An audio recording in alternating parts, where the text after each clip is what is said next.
Kahit masama po pakiramdam, kailangan po mag-aaral kasi mag-exam po. Masama ang pakiramdam mo ngayon? Opo. May UTI po kasi ako. Naalala ko. Dati po kasi hindi masyadong masakit. Ngayon, masakit na talaga.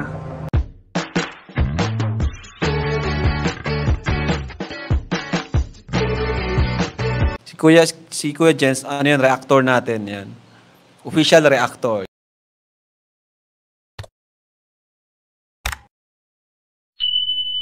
Hello mga kalingap! Welcome back sa aking YouTube channel, Kuya Jens. So kung bago ka lang sa aking YouTube channel, huwag niyo pong kalimutang mag-subscribe at click the bell button para like yung updated sa bago-upload na video.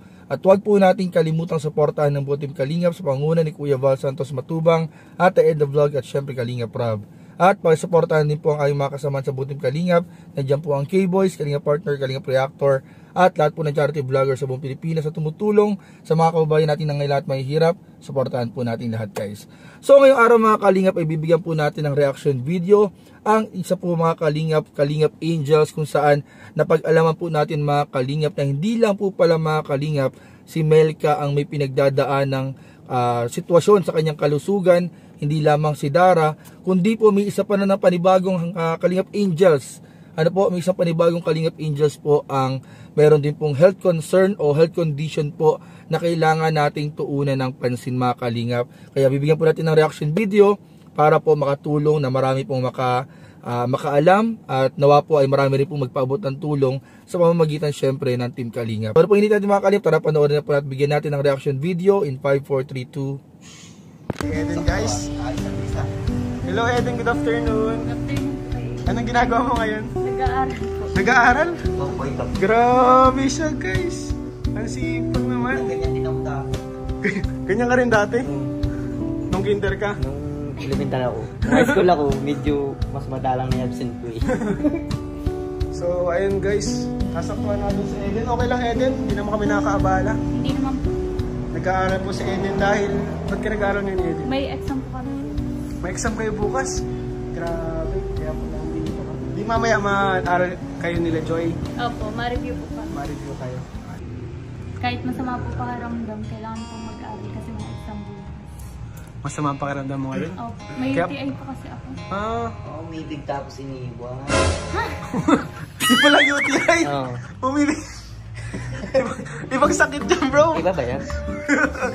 Grabe ka, dami mo nalaman na sakit. Totoo ba yun? Umibig tapos iniwan yung sakit mo? Masakit talaga kasi yun eh. Sakit yun. Hindi nga. Nervous ata.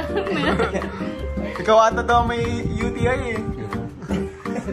Pero hindi naman yan yung UTI na umibig tapos iniwan. Talagang UTI. So may UTI ka pala no? Pag ganyan, lagi kang ni-UTI?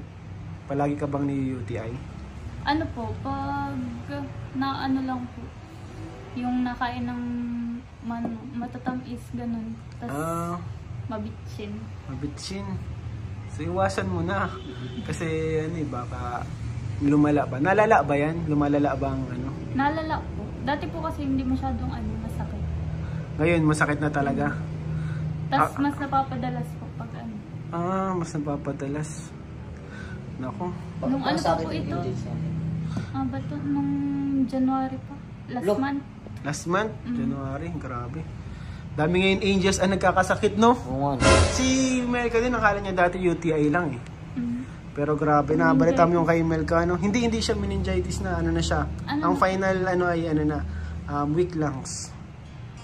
Weak lungs. So may gamutan siya 6 months. Grabe. Ano daw po? Dahilan kung ba't weak lungs? Noodles. Siguro siguro di ko rin alam eh, di ko rin sure eh. Di ko rin sure kung ba't siya nagkaganon. Siguro baka na-expose siya sa smoke, bata pa lang, di ko alam. Sa kopra. Sa lungs yun eh. So, kumusta naman ang pag-aaral mo Eden? Ang hirap po. Mahirap? Pero mahirap po kasi ang ng turo ngayon din. Tapos, malipat na rin po kami nila dyan next year. Malipat na kayo ng school? Kasi po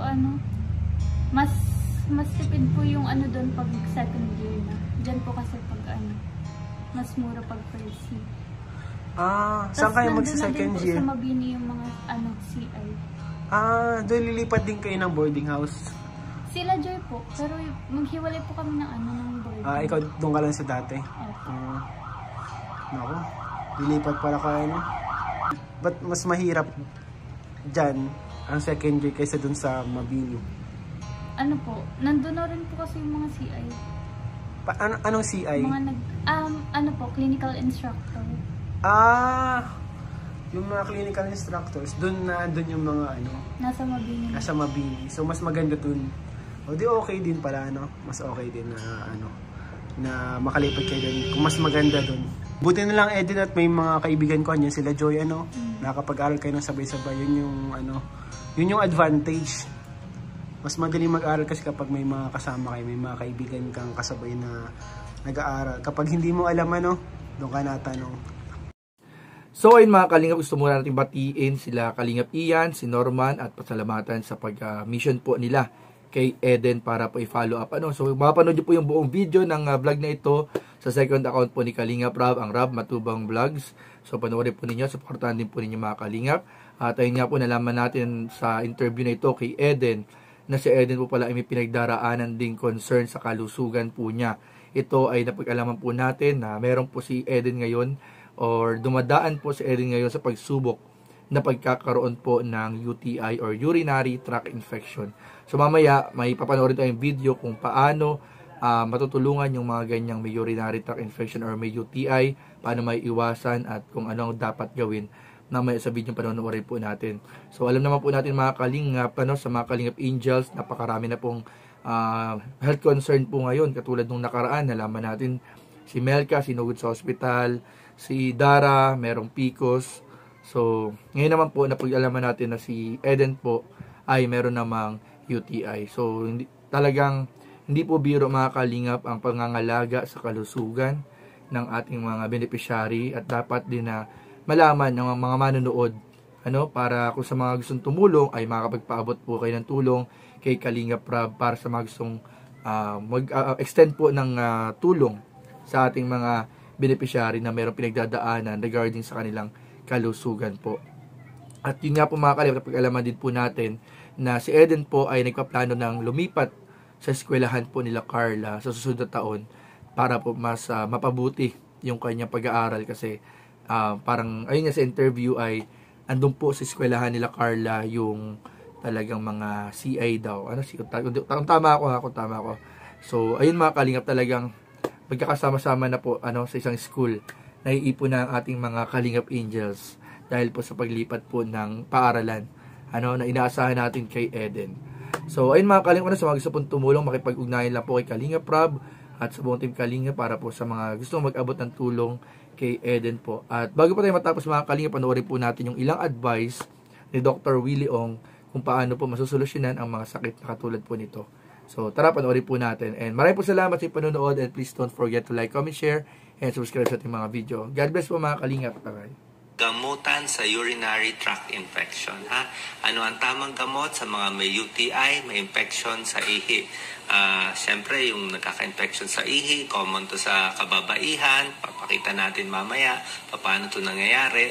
At kung feeling nyo meron kayong UTI, Doc Lisa, kailangan magpapa-urinalysis sila at magpapacheck sa doktor. Ito ang tips natin para makaiwas sa UTI. Ito ang tamang gamutan. Hugas lagi ng kamay.